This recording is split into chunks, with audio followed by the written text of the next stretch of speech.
Hello guys, আগে একটা video বানাইছিলাম, রিলস ভিডিওর মাধ্যমে বলেছিলাম একটা একটা ভিডিও বানাবো।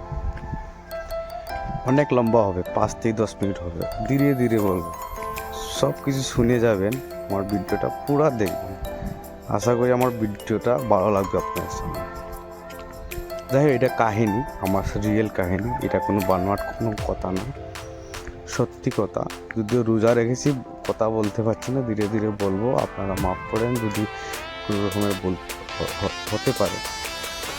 তো ঘটনা হলো 2013 একটা গল্প।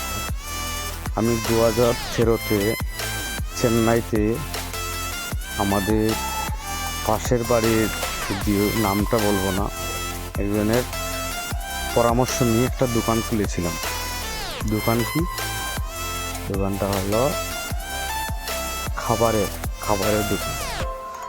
তো মোটামুটি ভালোই চলছিল। এখানে আরেকজন মানুষ ছিল, ওনার নামও বলবো না, যদিও আমার পার্শ্ববর্তী গ্রামের মানুষ। যাই হোক, ও বর্তমানে বিদেশ থেকে আসছে। খুলেছিলাম, ভালো কথা। প্রায় এখানের যে এমএলএ ছিল, ওরার সাথে কথাবার্তা হয়েছিল, হয়ে ভালোই ব্যবসা চলছিল। মানে এসআইডি কলেজ বলে, আপনারা নেটে সার্চ করতে পারবেন। এসআইডি কলেজের সামনে আমরা দোকানটা দিয়েছি। তো যাই হোক ভাই, ভালোই খাচ্ছিল, দিলাম। হঠাৎ করে 1 সপ্তাহ হয়ে গেল। 1 সপ্তাহ হওয়ার পরে হঠাৎ করে 4-5টা বগাটা চলে আসছে। এসে কী করছে, আমাদের যে দোকানটা মাত্র খুলেছিলাম সকালবেলা, মানে আগে তো 4-5 দিন করেছিলাম, যে হাট নিবাসের সব কিছু নিয়েছিলাম, সেটা অলরেডি আমি টাকা পয়সা উঠাই দিয়েছি। ঠিক আছে, ভালোই ব্যবসা চলছে, যেমন 2,000-3,000 টাকা মানে প্রত্যেক দিনই আমাদের হাজিরা থাকতো। তো 7-8 দিন পরে এই যে বললাম যে এখানে বোখাটা ছেলে আছে, যদিও আমাদের চেন্নাইতে আমাদের সাথে অনেক মানুষ আছে জড়িত, বা এখানে বর্তমানে আছে, ওরা সবাই জানে। এখানকার যে ছেলেগুলো এত খারাপ হয়, রাউডি টাইপের বলে, গুন্ডা টাইপের বলে। তো ওরা আমার একটা ফ্যামিলি একটা কথা বলে আমার দোকানটা ভেঙে নিয়েছে। ঠিক আছে, আমরা তখন আমরা নতুন ছিলাম, পাল্লে গেলাম দুজন। টাকা পয়সা যেটা আমাদের হাতের মধ্যে ছিল, এইটা আমাদের হাতে, সব হান্ডি বাসন যা কিছু সব কিছু ঠেলাওয়ালা সব কিছু ছেড়ে এখান থেকে চলে গেলাম। কিন্তু অনেক মানুষ, 4-5টা এই মোটা মানে খালো দাঁড়িয়ে দু লম্বা কীরকম বিশ্রী মানুষ।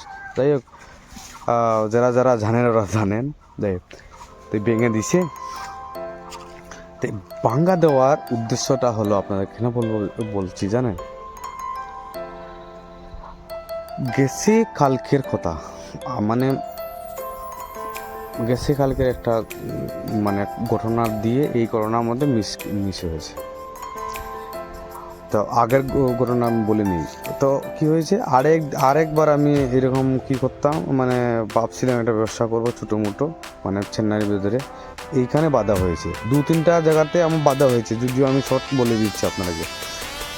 তো বাধার কারণে আমি এইখান থেকে নিয়ে নিয়েছিলাম, মানে ভেবে নিয়েছিলাম ভাই, আমাদের গ্রামে যদি কোনো মানুষকে দেখি ব্যবসা করতে আসছে, ব্যবসা মানে বুঝতে পারছেন, যেমন অনেক মানুষ আসে না ব্যবসা করতে, ফেরিওয়ালা বাইরে, সব কটাকে আমি পিটাবো, এরকম ভাবছিলাম। তখন 2013-র মধ্যে কথা বলছি। তো গতকালকে 5জন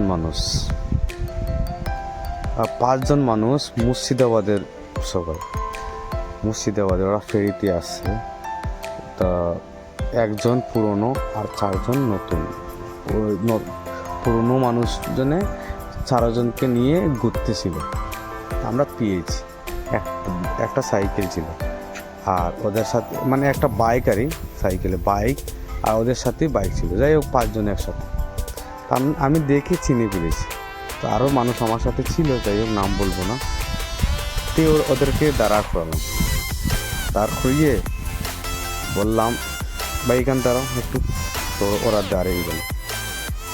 তো দাঁড়িয়ে, যাই হোক আমি শর্ট বলছি, প্রথমে একটু হুমকি দিয়েছি, চোখটা লাল করিয়ে কথাবার্তা বলেছি, বলছি সব কি দা দিয়ে, এবং এইরকম না, দা দিয়ে বলছি যে ইয়ে দে, চল মানি ব্যাগ দে, মোবাইল দে, সব। তাহলে ওরা কী করেছে, সব কিছু খুলে দিয়েছে।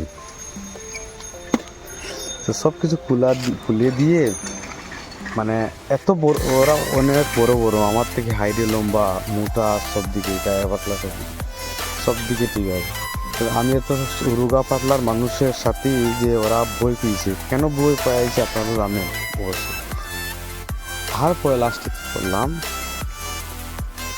লাস্টে এইটা তো 2013-এর মধ্যে আমার মনের ভিতরে ছিল, তখন তার বাইরে সবসময় ছিলাম, আর পাইনি, আর এরকম করিনি, এই গতকালকে এরকম করে নিলাম আরই। তো যাই হোক, ওদের সব কিছু নিয়ে নিলাম, সব কিছু খুলে দিয়েছে। তো তারপরে লাস্টে ওদের বুকের মধ্যে আমি জড়িয়ে বললাম, ভাই আমাকে মাফ করে দিবে, সরি, আপনাদেরকে একটা জিনিস দেখলাম আর কীরকম আপনারা কতটুকু ভয় পান, যে আপনি আমাদের দেশে এসে এত ভয় পাবেন বা না পাবেন, এটা আমি দেখার জন্য। যে আমরা বাইরে যখন যাই, সবাই তো অনেকরা বলে বা আমি ভয় পাই না, যখন এক্স্যাক্টলি এরকম সিচুয়েশন পড়ে সবাই ভয় পায়। ভয় কেন পায়? কেননা তোমাকে কোথায় মেরে ফেলে দিবে এইটাই ভয় না, আর কোনো কিছু নেই। মরতে তো লাগবে একজন। তাই ওদেরকে অনেক সুন্দর করে কথাবার্তা বললাম, ভাই সরি ভাই, এরকম আমি কেন করলাম, এটা এক্সপেরিমেন্ট করলাম, একটা সোশ্যাল এক্সপেরিমেন্ট করলাম, যে আপনারা কতটুকু ভয় পান বলে। ঠিক ভাই, আপনারা 5 জন যে জায়গাতে আছেন, সবাইকে 5 জনকে বলছি ভাই, 5 জনে একজন করে 10 জনকে মেসেজ দিবে, যাতে আপনারা গ্রামে এবং শহরের মধ্যে এরকম যদি আসে, বাইরের মানুষ আসে, তাহলে ওদের সাথে সুন্দর করে আচরণ করবেন এবং ভালো কাজ করতে বলবেন, যে যারা যে অন্য জায়গা থেকে আসছে, ওরা যাতে এরকম অপমানিত না হয়, বা এরকম। আপনারা দেখেন আমাদের ত্রিপুরার মধ্যে কত ব্যবসা করছেন, আমরা কোনো সময় বাধা দিই না, কিন্তু আপনারা এদিকে গেলে আমাদেরকে বাধা দেয়। এই নিয়ে আমি মেসেজটা তুলে ধরেছিলাম। তো বন্ধুরা, আমার কথাগুলো কীরকম লাগলো অবশ্যই মন্তব্যটা প্রেস করবেন, আর বেশি ভালো লাগলে শেয়ারটা করে দিবেন। ধন্যবাদ সবাইকে। আমার রিয়েল এক্সপেরিমেন্টটা কীরকম লাগলো একটু বলবেন।